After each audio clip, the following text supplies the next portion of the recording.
Reginald, what do you have for us this morning? Well, a very good morning to you, Desiree. We are here in Upington, and what a somber feeling it is. As you've correctly mentioned, there are 4 workers who tragically died on Tuesday, and 5 others were injured at a farm a few kilometers outside Upington, Sador Fram on Tuesday. Now, police have identified 3 of the 4 deceased.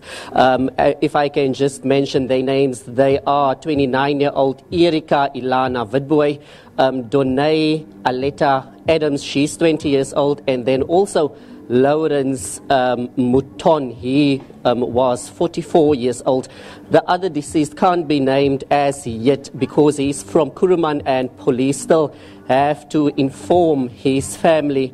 But a somber feeling here, and yesterday when we arrived here in Upington, and it was also round about 5 o'clock when that tragic event happened on Tuesday. Yesterday, lightning struck again, and we were at the farm, and we couldn't put our lives also in danger to get the story through. So we stopped with our recordings, and the families agreed that they will speak to us today. We also tried our best to speak to the farmer, David van der Merwe. He wasn't available yesterday, but he informed me earlier on that he will be available for an interview early this morning. So I am going to speak to him a little later. But I am now joined by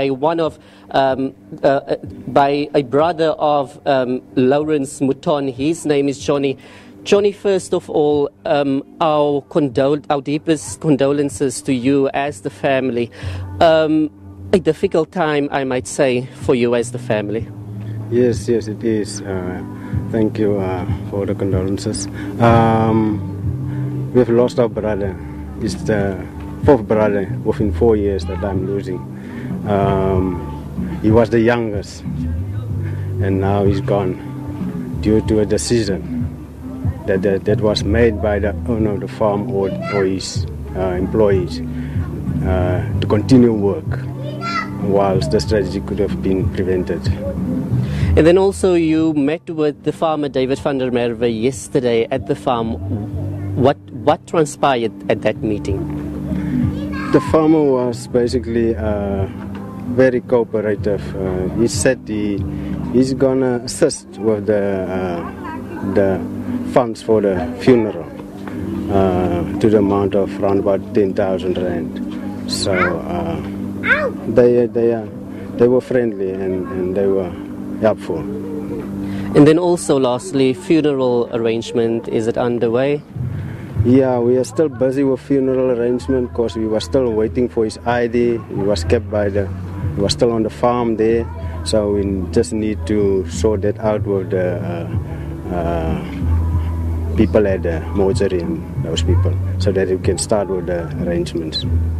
Thank you very much, Johnny. Well, Desiree, as you've heard there, what a tragic or sad week for the Muton family and for the other families as well. But I can tell you that police have opened an inquest docket to investigate exactly what happened on that tragic day of Tuesday when the 4 farmers were struck by lightning, and then 5 others were also hospitalized.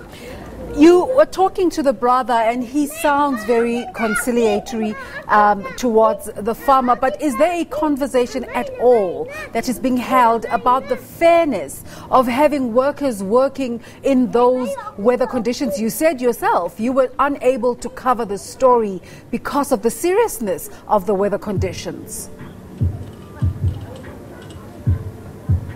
Well, Desiree, I spoke to one of the eyewitnesses earlier on, and she told me that they told the supervisor who was working with them that they are unable to work under these bad weather conditions. And his words was, well, the farmer actually wants you to work on these grapes while you are busy harvesting at this moment, and the families feel that why couldn't it be done the following day? Then something like this would have been prevented, because lives were lost, and I mean, you could rather than lost grapes as to losing lives at the end of the day.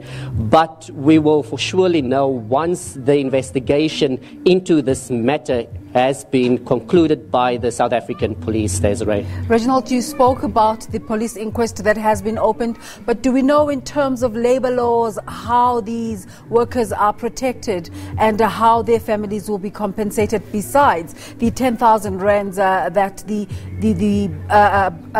person you spoke to said that the farmer, Mr. David van der Merwe, was offering?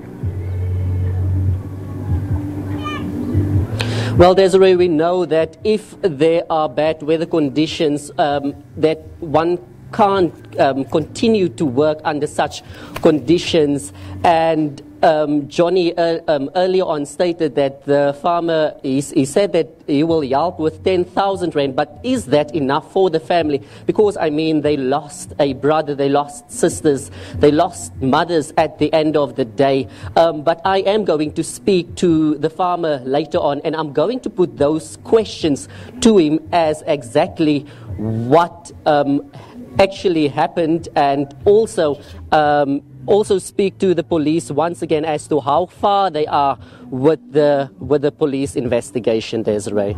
Thank you so much for that report, Reginald. Do we know of any other effects of the bad weather in terms of other casualties? Well, Desiree, not at this point in time. What I can say, earlier on I saw trees were unrooted yesterday when lightning struck yesterday here in the Upington area. The weather conditions was bad. It kept on raining for quite a while, and we were unable to film as I stated earlier on. But we are going to drive through the area as to just see what damages have been caused by the weather conditions here, and also on Tuesday, Desiree. Thank you so much, Reginald Witbooi. As he said earlier, he's going to continue to make efforts to speak to the farmer.